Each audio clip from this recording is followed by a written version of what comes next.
High, আমি Sayani. Welcome back to our channel to a new blog.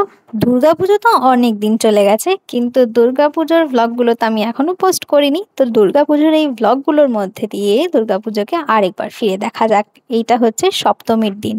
তোমরা আমার ষষ্ঠীর দিনের ব্লগটা দেখলে বুঝতে পারবে আমার ইচ্ছা ছিল সপ্তমীর দিন সকাল সকাল উঠে কলা বউ স্নান দেখা, কিন্তু ষষ্ঠীর দিন রাতে কিছু প্ল্যানে চেঞ্জেসের জন্য সেই পরিকল্পনা আমার ব্যর্থ হয়। তো যার জন্য সকাল থেকে মনটা খারাপই ছিল। তো খানিকটা খারাপ মন নিয়ে গঙ্গাধারে গিয়ে জগন্নাথ দর্শন করে এবং কলা বউ স্নান ছাড়া গঙ্গা থেকে দিনটা শুরু করেছিলাম। তারপর বেরিয়েছিলাম প্রতিমের সাথে ঠাকুর দেখতে। তো আর কি, দেখো সপ্তমীর দিন আমরা সারাদিন কি করেছিলাম। শুরু করতেই ভুলে গেছিলাম সকালবেলা, এখন মনে পড়েছে। সাইড এফেক্ট অফ ঝগড়া। আমরা কোথাও বেরোবো, ঝগড়া হবে না এটা হতে পারে। বেরোলে ঝগড়া হতেই হবে, হবেই, সব নিয়েই চলবে। ঝগড়া না হলে পূজার দিনে মজা আছে, মজা নেই। প্রেম করতাম, ভালো ছিলাম গো। বাওয়াল দিয়ে লাভের লাভ এটাই হয়েছে, আমি আমার মাইকটাই আনতে ভুলে গেছি। এবার চিল্লে চিল্লে সারা রাস্তা আমাকে ব্লক করতে হবে, আর লোকে দেখে ভাববে আমি আমার চুলটা হয় ভালো ঠিক হয় তো না, আমি ভয়েস ওভার দিয়ে দেবো, ভয়েস ওভার দেবো, কিন্তু এই পার্টগুলো ভয়েস ওভার দেবো, এগুলো একটু জোরে করে শুনে নিতে হবে। তো ষষ্ঠীর দিন রাতে আমাদের প্ল্যান হয়েছিল আমরা এবং গাবলু মিলে যাব হচ্ছে কলকাতায় ঠাকুর দেখতে। যথারীতি প্ল্যান মাফিক আমরা চলে এসেছিলাম শিয়ালদা স্টেশনে, এবং সেই শিয়ালদা স্টেশনে এসে গাবলু আমাদের অনেকক্ষণ ওয়েট করিয়েছে, কারণ সে আগের ট্রেনটা মানে যে ট্রেনে আমরা ছিলাম সেটা ধরতে পারেনি অত্যন্ত ভিড়ের কারণে। পরের ট্রেনেও এসেছিল, ততক্ষণ আমরা একটু ওয়ারেস টোয়ারেস খেয়ে বেশ জিরিয়েও নিয়েছি। এখন ওয়েট করছি গাবলুর জন্য। গাবলু এলে গাবলুর সাথে আমরা যাবো কলকাতা ঠাকুর দেখতে। কলকাতা ঠাকুর দেখা প্ল্যানে ছিল না, লাস্ট টাইম প্ল্যান হয়েছে, যার জন্য আমার কলা বউ স্নানটা দেখা হলো না। ঠিক আছে, সেই শোক ভুলে এখন যাওয়া যায়। গাবলু না কলকাতার রাস্তাঘাট ভীষণ ভালো চেনে। গেল বছরও আমরা পুজোতে গেছিলাম কলকাতায় ঠাকুর দেখতে গাবলুর সাথে, এবং সাউথের ঠাকুরই আমরা দেখে থাকি, কারণ নর্থের ভিড়টা না জাস্ট নিতে পারি না। যে যে ঠাকুর দেখে গেলোবার মানে গত বছর শুরু করেছিলাম ঠাকুর দেখা, এই বছরও তাইভাবেই করেছি। বালিগঞ্জ স্টেশনে নেমে ওখানে সামনে একটা ঠাকুর হয়, সেখানেই দেখেছিলাম প্রথম। এবং আগের বছরও যে দোকানটা থেকে আমরা জল টল খেয়েছিলাম, সেই দোকান থেকেই এই বছরও আমরা জল লস্যি সমস্ত কিছু খেয়েছি। খানিকটা আগের বছরের স্মৃতিচারণ হয়ে গেছে।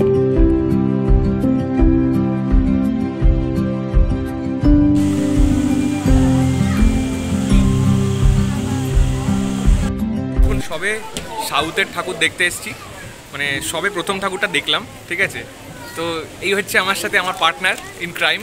হ্যাঁ, ও কিছু বলতে চাইছে, ওর একটা মানে কষ্ট হচ্ছে, ওকে ব্লগে ঠিকঠাক করে দেখানো হয় না, ঠিক আছে, ওর মুখ ঠিকঠাক করে আসে না। তা আপনি কিছু বলতে চান স্যার? হ্যাঁ, ওই তো ক্যামেরাতে এমন আসে মুখ টুক একদম। হ্যাঁ, এই কথা বলছি, এতেও প্রবলেম দেখ, একদম যাবে হয়ে যায়। কাট কাট কাট ডিলিট কর। তো রোদে ভাজা ভাজা হয়ে বেরিয়েছি আমরা দুটোতে মিলে। বাবেল উঠছে আবার পেছনে, সিনেম্যাটিক শট।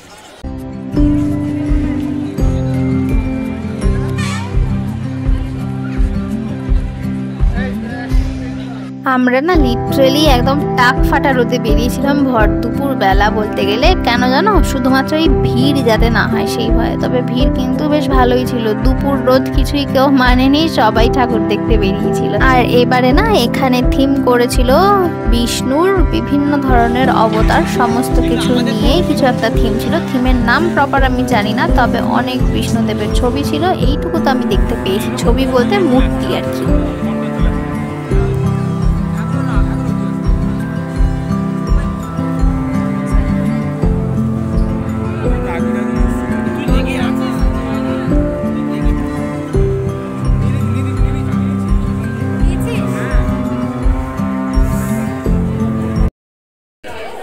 সস দেয়নি বলে আবার যাচ্ছে।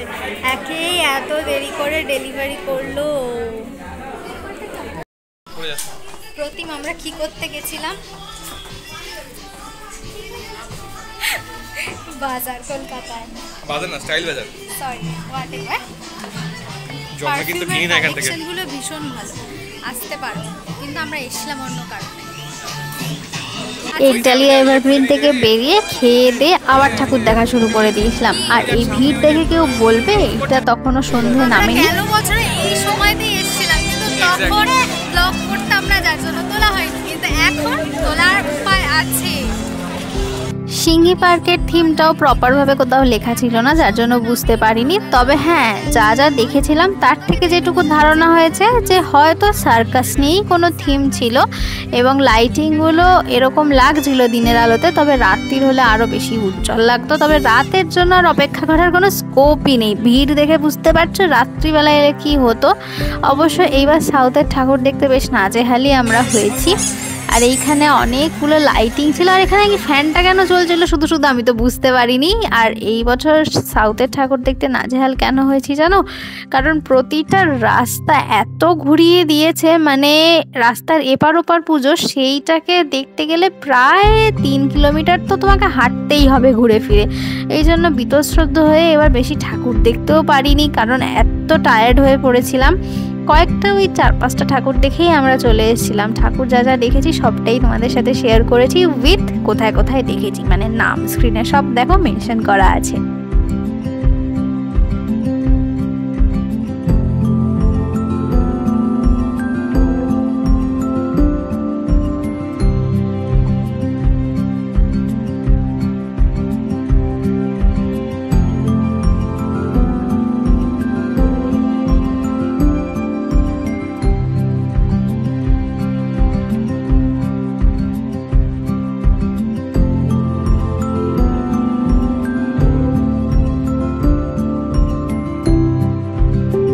কলকাতায় ঠাকুর দেখার না একটা বিরাট মজা আছে, সেটা হচ্ছে ঠাকুর দেখে যে রাস্তা দিয়ে বেরোবে, গো উইথ দ্য ফ্লো করলে ঠিক আরেকটা ঠাকুর দেখতে তুমি পৌঁছেই যাবে, হারাবে তুমি না। তো সেইভাবে আমরা পথ ফলো করে চলে গেছিলাম হিন্দুস্তান ক্লাবের ঠাকুর দেখতে।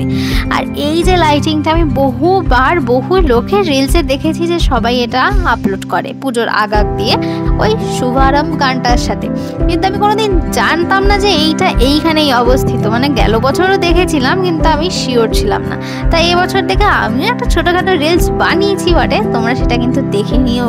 ও আরেকটা ঘটনা তো বলেই নি, আমি একখানা এই বন্দুক কিনেছিলাম বটে, সেটা হচ্ছে এর মধ্যে দেশলাই ভরলে এটা একদম ক্যাপ বন্দুকের মতোই ফাটে। আমার খুব ইচ্ছা ছিল পুজোতে এবার একটা ক্যাপ বন্দুক কিনবো। ছোটবেলার স্মৃতিগুলো মনে পড়ে যায়, তবে এই স্মৃতিগুলোকে স্মৃতি করে রেখে দিলে কোনোদিনই আর সব পূরণ হবে না, ওই জন্য আমি কিনেই নিয়েছি। আলু বোম চাই চাই, আলু বোম আলু বোম।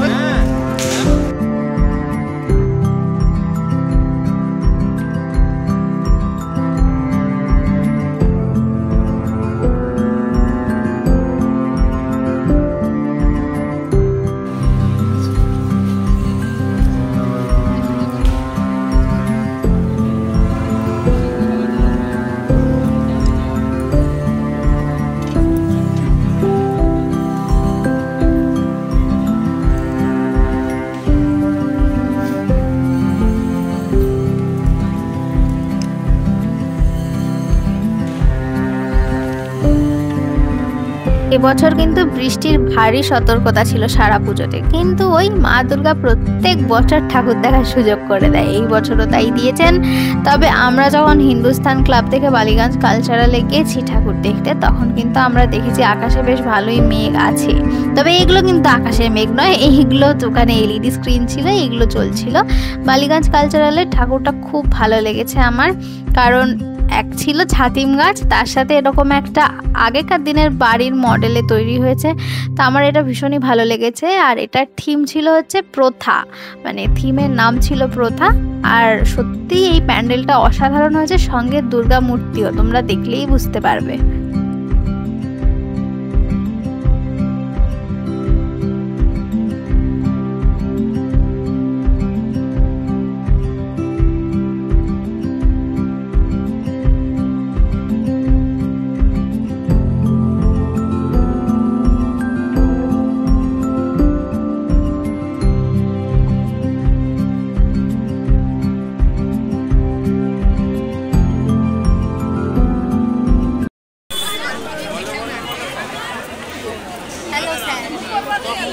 বলো স্যার, এক গরম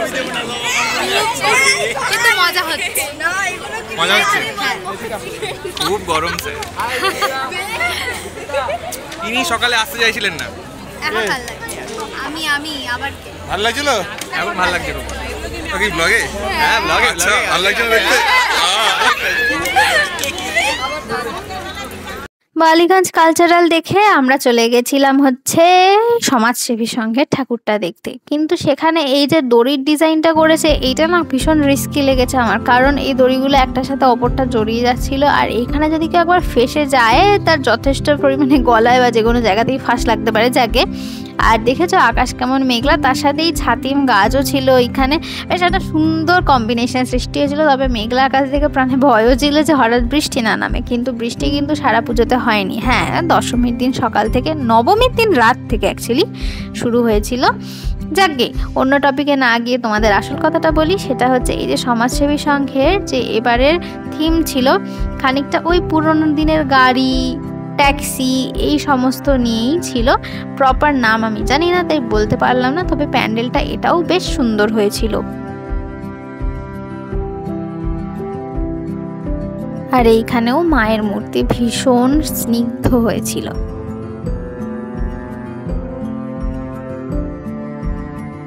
ব্যাস এই কটাই আমরা ঠাকুর দেখেছিলাম কলকাতায়। তবে ইচ্ছা ছিল ত্রিধারা এবং দেশপ্রিয় পার্কের ঠাকুর দেখার, কিন্তু এবার এত ঘুরিয়েছে আমরা পুরো এক্সস্টেড হয়ে গেছিলাম এবং ভিড় আর আমরা সামলাতে পারিনি, যার জন্য এই কটা ঠাকুর দেখেই বাড়ি ফিরেছিলাম মেট্রো করে। অবভিয়াসলি মেট্রো কিন্তু সেরকম একটা ভিড় ছিল না, ছিল কিন্তু অতটাও না। যাকগে, সপ্তমীর দিন আমাদের এইভাবেই কেটেছিল। শুরুটা একটু দুঃখের সাথে হলো, শেষটা কিন্তু বেশ ভালোই হয়েছিল। তাহলে ভালো লাগলে টু সাবস্ক্রাইব। বাই।